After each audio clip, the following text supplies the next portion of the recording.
Fala galera, se você assim como eu quer ver as coisas mudarem em sua vida, dê o primeiro passo e reprograme seus pensamentos e atitudes para o sucesso. Acesse o primeiro link aqui na descrição e veja as coisas acontecerem para você. Um assunto que a gente poderia abrir para tratar e que a gente conversou nos bastidores é sobre a importância do medo para alguns tipos de perfis comportamentais como um propulsor de motivação, né? Você que está nos acompanhando aqui nos Obediência Produtiva, você sabe o que é o medo, né? Seja ele do ponto de vista pessoal, com alguma ameaça que você sofre então, fisicamente, ou um medo que você tenha na sua programação, na sua jornada de vida, ou o medo profissional, relacionado a grandes corporações.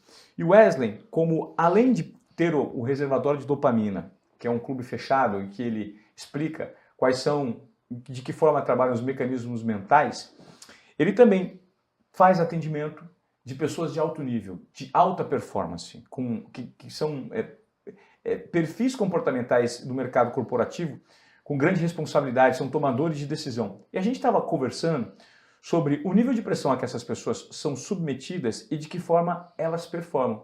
E ele me explicou algo muito interessante, é que o medo acaba sendo um propulsor disso tudo.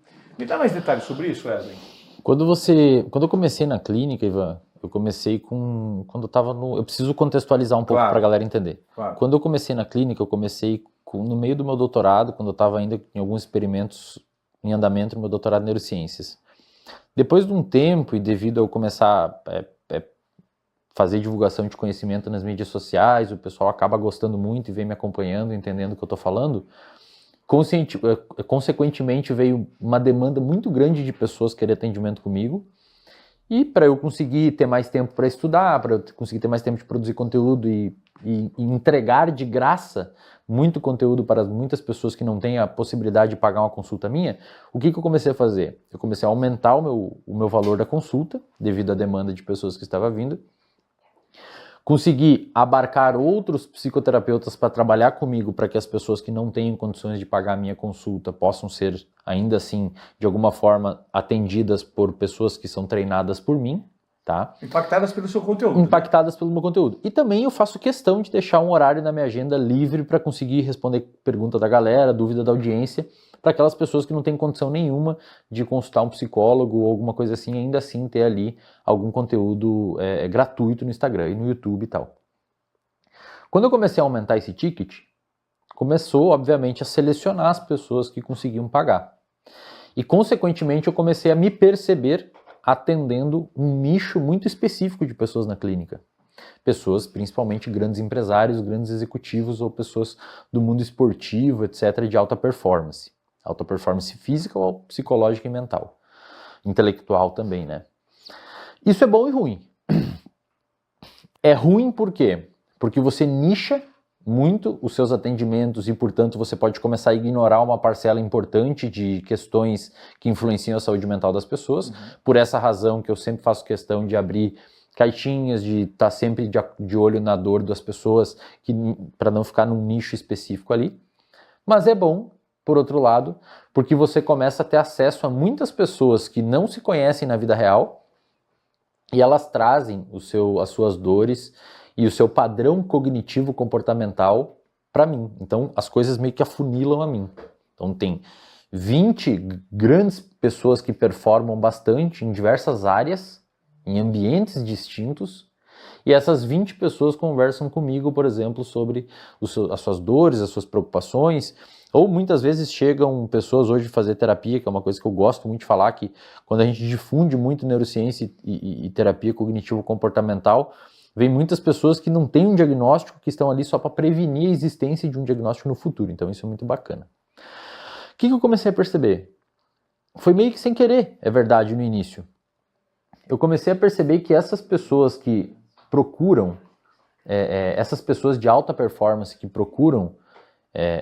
procuram para atendimento, para organizar algum parâmetro específico da vida, eu comecei a perceber que essas pessoas têm um padrão. E principalmente um padrão específico no que diz respeito à interpretação e à resposta ao medo. Então o que eu comecei a perceber? Que todas as pessoas de alta performance que eu atendi até hoje, E alta performance, entenda, cognitiva, intelectual, psicológica, porque para você ter alta performance no esporte, você tem que ter um psicológico muito alinhado para conseguir lidar com aquela situação de estresse. Eu percebi que todos eles têm medo, mas não medo no sentido que a gente normalmente fala por aí. Um medo de perder o que já conquistou e voltar num lugar que antes eles estavam. Que era um lugar de desconforto. Um lugar de desconforto, muitas vezes, ou um lugar que passava muita dificuldade, um lugar que não conseguia fazer as suas realizações ou colocar em prática os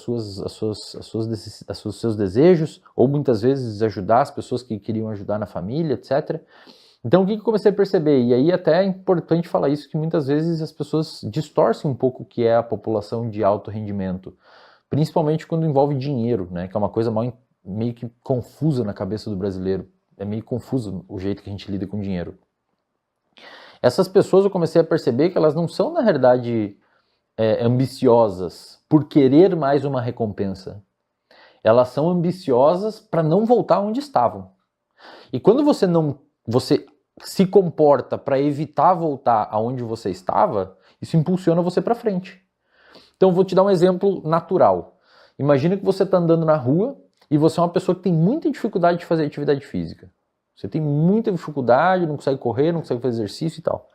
Se vem um pitbull raivoso, babando para o seu lado, acuando alto, você tem aquele estímulo sonoro no seu ouvido, você tem um estímulo visual de ver um animal gigante babando, correndo para o seu lado. Cara, não existe preguiça nesse momento para correr. Você vai correr. Não interessa se doa o corpo. Inclusive o seu organismo, ele prepara uma resposta específica endocrinológica, mediada por hormônios e neurotransmissores, que a gente pode eventualmente falar, que é uma resposta endocrinológica arquitetada para você fazer aquele comportamento.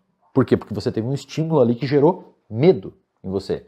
Essas pessoas de alta performance têm mais ou menos essa resposta em um nível mais baixo. Claro que elas não têm taquicardia sempre que tem que tomar uma decisão ou um estresse bizarro, mas são pessoas motivadas pelo medo. Então a pessoa não é motivada em alcançar, ela é motivada por não voltar onde ela estava. Isso, Ivan, e aí me interrompe se as minhas conversas, se eu falo demais. Quando a gente olha neurobiologicamente, a motivação, na verdade, a dopamina, que é o neurotransmissor envolvido com motivação e não prazer, muita gente acha que é prazer, é motivação. É motivação. Motivação, dopamina dá motivação para buscar o prazer. Só que aí tem uma coisa na dopamina que muitas pessoas não entendem quando vão estudar sobre dopamina. A dopamina, ela existe para gerar motivação para você buscar uma recompensa. Então eu digo para você que você está com muita fome agora. Muita fome. Você é um caçador-coletor lá na savana africana morrendo de fome. Eu falo pra você, tem um pé de laranja depois daquele rio. Cara, a sua dopamina vai subir pra você buscar a recompensa que é a laranja. Ah, ela acontece previamente? Previamente. Sempre previamente. Isso tem bons estudos demonstrando. Sempre previamente. Quando você comeu a laranja, já nem tem dopamina no seu cérebro. Ela aumenta pra você buscar a laranja, tá? Só que a dopamina aumenta numa outra situação. Se não existiu o pé de laranja, mas existiu um rio e tiver um leão correndo atrás de você, a dopamina aumenta para você cruzar o rio também. Então não existe uma recompensa lá na frente, mas você está fugindo de um perigo. E isso faz a dopamina aumentar. Então dopamina e, portanto, motivação existem dois cenários, para você buscar uma recompensa e para você fugir de um perigo. Na minha experiência clínica, atendendo essa população, a dopamina deles aumenta na segunda situação, para fugir de um perigo. Então eles não querem perder o que construíram. Não necessariamente eles querem mais, por ser ambicioso. Claro que muitos é os dois. Mas o que eu tenho visto, e isso é muito curioso, me impactou bastante, porque muitas vezes a gente acha, pô, o cara é ambicioso, ele já tem 5 milhões na conta e quer 10. Não é que ele quer 10, ele não quer ter 2. E para não ter 2, ele garante que não vai ter 2 buscando o 10º. Isso estimula a performance, né? Estimula a performance. Então essas pessoas de alta performance, cara, eu falo isso abertamente, sou muito criticado muitas vezes, mas aí quando você está de certa forma numa linha de frente em algum assunto, as pessoas ora te gostam do que você fala, ora batem no que você está falando. Eu entendo que faz parte do game isso de apanhar um pouco de alguns grupos. Eu acredito, com base no que eu já estudei sobre neurociência e comportamento, que se você analisar um histórico de comportamento de um grupo específico de pessoas, você consegue explicar